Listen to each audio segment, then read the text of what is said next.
ওম শান্তি। 30শে ডিসেম্বর 2024 প্রাতঃমুরলি। ওম শান্তি। বাপদাদা মধুবন। বাবা বলেছেন, মিষ্টি বাচ্চারা, আত্মারূপী ব্যাটারিকে জ্ঞান আর যোগের দ্বারা ভরপুর করে শতপ্রধান বানাতে হবে, জলের স্নানের দ্বারা নয়। প্রশ্ন: এ সময় সকল মনুষ্য আত্মাকে এই রকম বিভ্রান্ত কে বানিয়েছে? সে কেন সবাইকে বিভ্রান্ত করে দেয়? উত্তর: রাবণ সবাইকে বিভ্রান্ত করে দেয়, কারণ সে নিজেও ওই রকম বিভ্রান্ত। তার নিজের কোনো ঘর নেই। রাবণকে কেউ বাবা বলে ডাকবেও না। বাবা তো পরমধাম ঘর থেকে এখানে আসেন নিজের বাচ্চাদেরকে সেই ঠিকানায় নিয়ে যাওয়ার জন্য। এখন তোমরা ঘরে ফেরার রাস্তা জেনে গেছো, তাই তোমরা আর বিভ্রান্ত হয়ে ঘুরে বেড়াও না। তোমরা বলো, আমরাই সবার আগে বাবার থেকে আলাদা হয়েছিলাম, এখন আমরাই সবার আগে ঘরে ফিরব। ওম শান্তি। মিষ্টি মিষ্টি বাচ্চারা এখানে বসে বুঝতে পারে যে এনার মধ্যে শিব বাবা এসেছেন এবং তিনি যেভাবেই হোক আমাদেরকে সাথে করে ঘরে নিয়ে যাবেন। ওটা তো আত্মাদের নিবাসস্থান, তাই না? এটা জেনে আত্মারা অবশ্যই খুশি হয় যে অসীম জগতের বাবা এসে আমাদেরকে সুন্দর সুন্দর ফুল বানাচ্ছেন, কোনো বস্ত্র ইত্যাদি পরাচ্ছেন না। এটাকে বলা হয় যোগবল অথবা স্মরণের শক্তি। টিচারের যেরকম পদমর্যাদা, সেই রকম পদমর্যাদা তিনি অন্যান্য বাচ্চাদেরকেও দেন। পড়াশোনার দ্বারাই স্টুডেন্ট বুঝতে পারে যে আমি এরকম হব। তোমরাও এখন বুঝেছো যে আমাদের বাবা একাধারে টিচার এবং সদ্গুরু। এ হলো সম্পূর্ণ নতুন কথা। আমাদের বাবাই আমাদের টিচার, আমরা তাকেই স্মরণ করি। তিনি আমাদেরকে শিক্ষা দিয়ে এই রকম বানাচ্ছেন। আমাদের অসীম জগতের বাবা আমাদেরকে ঘরে ফিরিয়ে নিয়ে যেতে এসেছেন। রাবণের কোনো ঘর থাকে না, রামের ঘর থাকে। শিব বাবা কোথায় থাকেন? তোমরা সাথে সাথে উত্তর দেবে যে পরমধামে। রাবণকে তো কেউ বাবা বলে ডাকবে না। রাবণ কোথায় থাকে কেউ জানে না। এরকম কখনোই বলা যাবে না যে রাবণ পরমধামে থাকে। তার তো থাকার কোনো ঠিকানাই নেই। সে নিজেও বিভ্রান্তের মতো ঘুরতে থাকে আর তোমাদেরকেও বিভ্রান্ত করে দেয়। তোমরা কি কখনো রাবণকে স্মরণ করো? কখনোই নয়। সে তোমাদের কত দিকভ্রান্ত করে দিয়েছে। শাস্ত্র পড়ো, ভক্তি করো, ইত্যাদি আরও কত কিছু। বাবা বলেছেন এটাকেই ভক্তি মার্গ বা রাবণ রাজ্য বলা হয়। গান্ধীজিও বলতো যে রামরাজ্য হোক। এই রথেই তো আমাদের শিব বাবা এসেছেন। তিনি হলেন সর্বশ্রেষ্ঠ পিতা। সকল আত্মাকে তিনি বাচ্চা বাচ্চা বলে সম্বোধন করেন। এখন তোমাদের বুদ্ধিতে আত্মিক পিতা রয়েছেন, আর আত্মিক পিতার বুদ্ধিতে রয়েছ তোমরা, অর্থাৎ আত্মিক বাচ্চারা। কারণ আমাদের মধ্যে কানেকশন সেই মূল বতন থেকে। আত্মা পরমাত্মা অনেক দিন আলাদা থেকেছে। ওখানে তো আত্মারা বাবার সাথে একসঙ্গে থাকে, তারপর নিজের নিজের পার্ট প্লে করার জন্য আলাদা হয়ে যায়। অনেক দিনের হিসাব মেটাতে হবে। বাবা নিজে বসে থেকে এইসব বলছেন। তোমরা এখন পড়ছো। তোমাদের মধ্যেও আবার ক্রমানুসারে কয়েকজন ভালোভাবে পড়াশোনা করে। ওরাই সবার আগে আমার কাছ থেকে আলাদা হয়েছিল। এখন ওরাই আমাকে বেশি স্মরণ করবে এবং তারপর সবার আগে আমার কাছে আসবে। বাবা নিজে বসে থেকে বাচ্চাদেরকে সৃষ্টিচক্রের গভীর রহস্য বোঝাচ্ছেন, যেগুলি অন্য কেউ জানে না। এগুলি হলো গভীর অথবা গভীরতম রহস্য। তোমরা জানো যে বাবা ওপরে বসে থেকে বোঝান না। তিনি এখানে এসে বলেন, আমি হলাম এই কল্পবৃক্ষের বীজ। এই মনুষ্য সৃষ্টির বৃক্ষকেই কল্পবৃক্ষ বলা হয়। দুনিয়ার মানুষ তো কিছুই জানে না। কুম্ভকর্ণের মতো ঘুমিয়ে আছে। বাবা এসে জাগাচ্ছেন। তোমাদের মতো বাচ্চাদেরকে জাগিয়েছেন। বাকিরা এখনো ঘুমিয়ে আছে। তোমরাও কুম্ভকর্ণের মতো আসরিক নিদ্রায় আচ্ছন্ন ছিলে। বাবা এসেই জাগিয়েছেন। বাচ্চারা, উঠে পড়ো। তোমরা অলসতাবশত শুয়ে আছো। এটাকেই বলা হয় অজ্ঞান নিদ্রা। ওই রকম নিদ্রা তো সবাই করে, সত্যযুগেও করে। এখন সবাই অজ্ঞান নিদ্রাতে আচ্ছন্ন। বাবা এসে জ্ঞান শুনিয়ে সবাইকে জাগাচ্ছেন। তোমরা বাচ্চারা এখন জেগেছ। তোমরা জানো যে বাবা আমাদেরকে নিয়ে যেতে এসেছেন। এখন তো এই শরীর আর আত্মা দুটোই কোনো কাজের নয়। দুটোই পতিত অথবা খাদ মিশ্রিত হয়ে গেছে। এটাকে 9 ক্যারেট বলা যাবে। খাঁটি সোনা তো 24 ক্যারেটের হয়। বাবা এখন তোমাদেরকে 24 ক্যারেটের দুনিয়ায় নিয়ে যেতে চাইছেন। তোমাদেরকেও, অর্থাৎ আত্মাদেরকে খাঁটি গোল্ডেন এজেড বানিয়ে দিচ্ছেন। ভারতকে তো সোনার চড়ুই পাখি বলা হতো। এখন তো লোহা কিংবা নুড়ি পাথরের পাখি বলা যাবে। তবে এখনও চেতনা রয়েছে। এগুলো সব বোঝার বিষয়। যেভাবে আত্মাকে বুঝেছ সেইভাবে বাবাকেও বোঝা যায়। বলা হয় ঝলমলে উজ্জ্বল তারার মতো। খুব ছোট তারা। ডাক্তাররাও অনেক চেষ্টা করেছে দেখার জন্য, কিন্তু এত সূক্ষ্ম যে দিব্য দৃষ্টি ছাড়া একে দেখা সম্ভব নয়।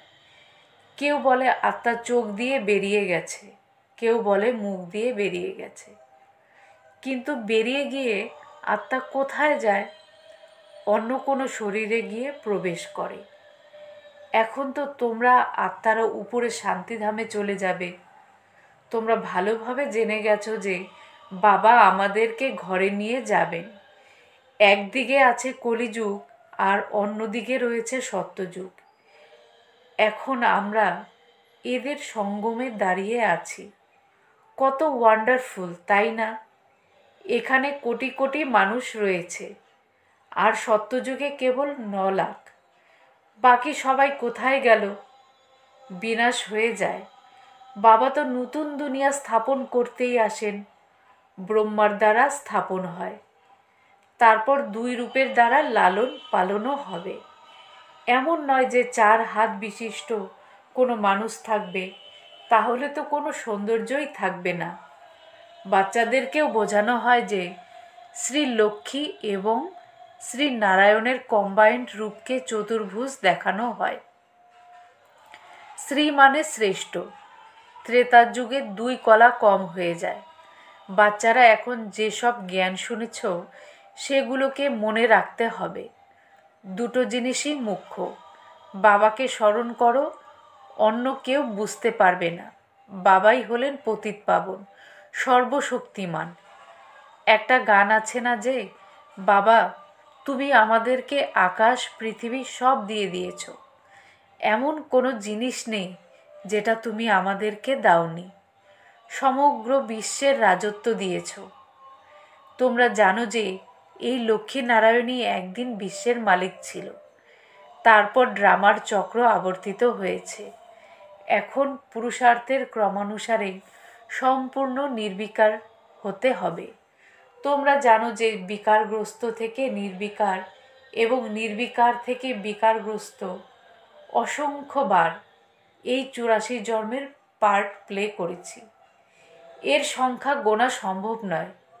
জনসংখ্যা হয়তো গোনা সম্ভব, কিন্তু কতবার তমপ্রধান থেকে শতপ্রধান আর শতপ্রধান থেকে তমপ্রধান হয়েছ তার হিসাব বার করা সম্ভব নয়। বাবা বলেন এটা 5000 বছরের চক্র। এটা ঠিক। 1,00,000 বছরের চক্র হলে তো মনে রাখাই সম্ভব নয়। এখন তোমরা গুণ ধারণ করছো। জ্ঞানের 3য় নেত্রও তোমরা পেয়ে যাও। এই চোখ দিয়ে অর্থাৎ চর্মচক্ষু দিয়ে তোমরা পুরাতন দুনিয়াটা দেখো। যে 3য় নেত্র তোমরা পেয়েছো সেটা দিয়ে নতুন দুনিয়া দেখতে হবে। এই দুনিয়াটা তো কোনো কাজের নয়, একেবারে পুরাতন দুনিয়া। নতুন আর পুরাতন দুনিয়ার মধ্যে অনেক পার্থক্য। তোমরা জানো যে আমরাই নতুন দুনিয়ার মালিক ছিলাম। 84 জন্ম নিতে নিতে এরকম হয়ে গেছি। এইগুলো ভালোভাবে মনে রাখতে হবে এবং তারপর অন্যকেও বোঝাতে হবে যে আমরা কিভাবে এই রকম হয়ে যাই। ব্রহ্মা থেকে বিষ্ণু এবং বিষ্ণু থেকে ব্রহ্মা। ব্রহ্মা আর বিষ্ণুর মধ্যে পার্থক্য দেখতেই পাও। বিষ্ণু কত সুসজ্জিতভাবে বসে আছে আর ব্রহ্মা কত সাধারণভাবে বসে আছে। তোমরা জানো যে এই ব্রহ্মাই ওই রকম বিষ্ণু হয়ে যাবে। এইগুলো কাউকে বোঝানো তো খুবই সহজ। ব্রহ্মা, বিষ্ণু আর শঙ্করের মধ্যে কি সম্বন্ধ? তোমরা জানো যে বিষ্ণুর 2 রূপ, লক্ষ্মী আর নারায়ণ। এই বিষ্ণুই দেবতা থেকে ব্রহ্মা অর্থাৎ মানুষ হয়ে যায়। বিষ্ণু সত্যযুগে থাকে আর ব্রহ্মা এখানে। বাবা বুঝিয়েছেন ব্রহ্মা থেকে বিষ্ণু হতে তো 1 সেকেন্ড সময় লাগে, কিন্তু বিষ্ণু থেকে ব্রহ্মা হতে 5000 বছর সময় লাগে। এটা তোমাদের ক্ষেত্রেও প্রযোজ্য। কেবল ব্রহ্মা তো এরকম হবে না। বাবা ছাড়া এই সব বিষয় আর কেউই বোঝাতে পারবে না। এখানে গুরু কোনো মানুষ নয়, এনার গুরুও শিব বাবা। তোমাদের মতো ব্রাহ্মণদের গুরুও শিব বাবা, ওনাকে সদ্গুরু বলা হয়। তাই বাচ্চাদেরকে তো শিব বাবাকেই স্মরণ করতে হবে। শিব বাবাকে স্মরণ করো। এই কথাটা কাউকে বোঝানো তো খুবই সহজ। শিব বাবা নতুন স্বর্গ দুনিয়া স্থাপন করেন। শিব বাবা হলেন ভগবান অর্থাৎ সর্বশ্রেষ্ঠ।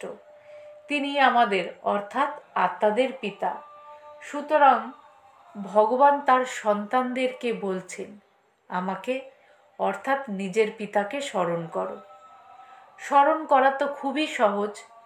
বাচ্চার জন্ম হওয়ার পর তো তার মুখ থেকে আপনা আপনি মা মা শব্দ বেরিয়ে আসে।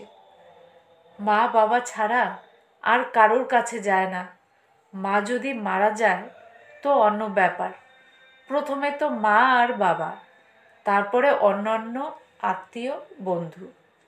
তাদের মধ্যে আবার জোড়া জোড়া হয়, কাকা কাকিমা ইত্যাদি। কুমারী যখন বড় হয়ে যায় তখন কেউ কাকি বলবে, কেউ মামি বলবে। এখন তোমাদেরকে বাবা বোঝাচ্ছেন যে তোমরা সবাই ভাই ভাই। অন্য সকল সম্বন্ধ ভুলিয়ে দিচ্ছে। ভ্রাতৃত্বের সম্বন্ধ স্মরণে থাকলে বাবার কথাও স্মরণে থাকবে। বাবা বলছেন বাচ্চারা তোমরা কেবল আমাকে অর্থাৎ বাবাকে স্মরণ করো। বাবা কত শ্রেষ্ঠ, তিনি অসীম জগতের পিতা। সেই সর্বশ্রেষ্ঠ পিতা তোমাদেরকে অসীম জগতের উত্তরাধিকার দিতে এসেছেন। প্রতি মুহূর্তে তিনি বলেছেন মনমনা ভব, নিজেকে আত্মারূপে অনুভব করে বাবাকে স্মরণ করো। এই কথাটা ভুলে যেও না। কিন্তু দেহ অভিমানের বর্ষবর্তী হয়ে ভুলে যায়। প্রথমে তো নিজেকে আত্মারূপে অনুভব করতে হবে।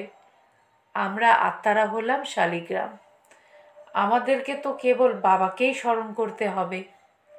বাবা বুঝিয়েছেন আমি হলাম পতিত পাবন। আমাকে স্মরণ করলে তোমাদের খালি ব্যাটারি ভর্তি হয়ে যাবে এবং তোমরা শতপ্রধান হয়ে যাবে। জলের গঙ্গাতে তো জন্ম জন্মান্তর ধরে ডুব দিয়েছ, কিন্তু পবিত্র হতে পারোনি। জল কিভাবে পতিত পাবন হবে? জ্ঞানের দ্বারাই সদ্গতি হয়। এখন এটা হলো পাপ আত্মাদের মিথ্যার দুনিয়া। পাপ আত্মাদের সাথেই লেনদেন করতে হয়। কাজে কর্মে, কথায় বার্তায় কিংবা মানসিকভাবে সকলেই পাপ আত্মা। তোমরা বাচ্চারা এখন বুঝতে পেরেছ। তোমরা বলো যে আমরা এই রকম লক্ষ্মী নারায়ণ হওয়ার জন্য পুরুষার্থ করছি। এখন তোমাদের ভক্তি করা বন্ধ হয়ে গেছে। জ্ঞানের দ্বারাই সদ্গতি হয়। এরা অর্থাৎ দেবতারা তো সদ্গতি সম্পন্ন, তাই না? বাবা বুঝিয়েছেন। এই ব্রহ্মা এখন অনেক জন্মের অন্তিম জন্মে রয়েছে। বাবা কত সহজভাবে বোঝান। তোমরা বাচ্চারা অনেক পরিশ্রম করো, প্রত্যেক কল্পেই করো। এই পুরাতন দুনিয়াটাকে পরিবর্তন করে নতুন দুনিয়া করতে হবে। ভগবানকে জাদুঘর, রত্নাকর, সওদাগর বলা হয়। জাদুঘর তো অবশ্যই পুরাতন দুনিয়াকে হেল থেকে পরিবর্তন করে হেভেন বানিয়ে দেন। তিনি এত বড় জাদুঘর যে তোমরা স্বর্গবাসী হয়ে যাও। তোমরা জানো যে এখন আমরা নরকবাসী। হেল আর হ্যাভেন দুটো আলাদা জিনিস। মোট 5,000 বছরের চক্র। লক্ষ বছরের তো কোনো ব্যাপার নেই। এইসব কথাগুলো ভুলে যেও না যেন। এগুলো হলো ভগবান উবাচ। কেউ না কেউ তো অবশ্যই আছে যার পুনর্জন্ম হয় না। কৃষ্ণের তো শরীর আছে, শিব বাবার কোনো শরীর নেই। কিন্তু এখানে এসে তোমাদেরকে পড়ানোর জন্য, শোনানোর জন্য তার তো একটা মুখের প্রয়োজন। ড্রামা অনুসারে তার কাছেই সকল জ্ঞান রয়েছে। দুঃখ ধামকে সুখধাম বানানোর জন্য তিনি গোটা কল্পে একবারই আসেন। সুখ শান্তির উত্তরাধিকার নিশ্চয় বাবার কাছ থেকেই প্রাপ্ত হয়েছিল। তাই তো মানুষ এগুলো পেতে চায় এবং তার জন্য বাবাকে স্মরণ করে। দেখো বাবা কত সহজভাবে জ্ঞান শোনান। এখানে বসে থেকেও যদি বাবাকে কিংবা ডিগবাজি খেলাকে অর্থাৎ সৃষ্টি চক্রকে স্মরণ করো, তাহলে সেটাকেও মনমনা ভব বলা যাবে। বাবাই হলেন এই সকল জ্ঞানের দাতা। তোমরা বলো যে আমরা অসীমের বাবার কাছে যাই। বাবা আমাদেরকে শান্তিধামে আর সুখধামে যাওয়ার রাস্তা বলে দেন। এখানে বসে থেকেই ঘরকে স্মরণ করতে হবে। নিজেকে আত্মারূপে অনুভব করে বাবাকে আর ঘরকে, নতুন দুনিয়াকে স্মরণ করতে হবে। এই পুরাতন দুনিয়ার তো বিনাশ হবেই। ভবিষ্যতে তোমরা বৈকুণ্ঠকেও অনেক স্মরণ করবে। ঘন ঘন বৈকুণ্ঠে চলে যাবে। শুরুর দিকে কন্যারা এই রকম ঘন ঘন বৈকুণ্ঠে চলে যেত। এইসব দেখে অনেক বড়লোক বাড়ি থেকেও তাদের কন্যাদেরকে এখানে পাঠিয়ে দিত। নামই রাখা হয়েছিল ওম নিবাস। অনেক বাচ্চা এসেছিল, কিন্তু তারপর ঝামেলা হয়েছিল। বাচ্চাদেরকে পড়ানো হতো, অনেকে আপনা আপনি ধ্যানে চলে যেত। এখন এইসব ধ্যান সাক্ষাৎকারের পার্ট বন্ধ করে দেওয়া হয়েছে। এখানেই কবরস্থানের মতো বানিয়ে দিয়ে সবাইকে শুইয়ে দেওয়া হতো। তারপর বলা হতো শিব বাবাকে স্মরণ করো, তখন ধ্যানে চলে যেত। তোমরা বাচ্চারাও হলে জাদুকর। যে কোনো ব্যক্তিকে দৃষ্টি দেবে আর সে সঙ্গে সঙ্গে ধ্যানে চলে যাবে। এটা খুবই সুন্দর জাদু। প্রচুর ভক্তি করলে যখন একেবারে প্রাণ ত্যাগ করতে প্রস্তুত হয়ে যায়, তখন এই রকম সাক্ষাৎকার হয়। এখানে বাবা নিজে এসেছেন তোমাদের মতো বাচ্চাদেরকে পড়িয়ে উঁচু পথ প্রাপ্ত করান। ভবিষ্যতে তোমরা বাচ্চারা অনেক কিছু সাক্ষাৎকার করবে। এখনই যদি কেউ বাবাকে জিজ্ঞাসা করে, তবে বাবা বলে দেবেন যে কে গোলাপ ফুল, কে চাপা ফুল, কে টগর ফুল আর কে জবা ফুল। আচ্ছা, মিষ্টি মিষ্টি হারানিধি বাচ্চাদের প্রতি মাতা পিতা বাপদাদার স্নেহ সুমন, স্মরণ, ভালোবাসা আর সুপ্রভাত। আত্মাদের পিতা তার আত্মারূপী সন্তানদেরকে জানাচ্ছেন নমস্কার। আত্মারূপী বাচ্চারা আত্মারূপী বাবাকে জানায় স্মরণের স্নেহ সুমন, সুপ্রভাত আর নমস্কার। ধন্যবাদ বাবা, ধন্যবাদ। ধারণার জন্য মুখ্য সারের প্রথম পয়েন্ট হলো সকল দৈহিক সম্বন্ধ ক্যান্সেল করে আত্মারা হলো ভাই ভাই।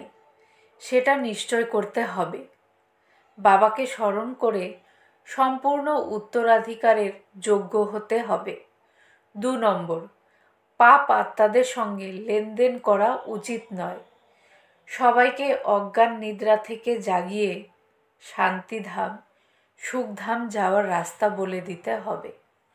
বরদান: মন বুদ্ধির একাগ্রতার দ্বারা সর্বসিদ্ধি প্রাপ্তকারী সদা সমর্থ আত্মা ভব। মন বুদ্ধির একাগ্রতার দ্বারা সর্বসিদ্ধি প্রাপ্তকারী সদা সমর্থ আত্মা ভব। বিস্তারে বলেছেন, সর্বসিদ্ধিগুলিকে প্রাপ্ত করার জন্য একাগ্রতার শক্তিকে বৃদ্ধি করো। এই একাগ্রতার শক্তি সহজেই নির্বিঘ্ন বানিয়ে দেয়। পরিশ্রম করতে হয় না। এক বাবা, দ্বিতীয় কেউ নয়, এর সহজ অনুভব হয়। সহজেই একরস স্থিতি হয়ে যায়। সকলের প্রতি কল্যাণের বৃত্তি, ভাই ভাইয়ের দৃষ্টি থাকে। কিন্তু একাগ্র হওয়ার জন্য এতটাই সমর্থ হও যে মন বুদ্ধি সদা তোমাদের অর্ডার অনুসারে চলবে। স্বপ্নেও 1 সেকেন্ডের জন্য দোলাচল হবে না। স্লোগান: কমল পুষ্পের সমান পৃথক থাকো, তাহলে প্রভুর প্রিয় পাত্র হয়ে যাবে। কমল পুষ্পের সমান পৃথক থাকো, তাহলে প্রভুর প্রিয় পাত্র হয়ে যাবে। ওম শান্তি।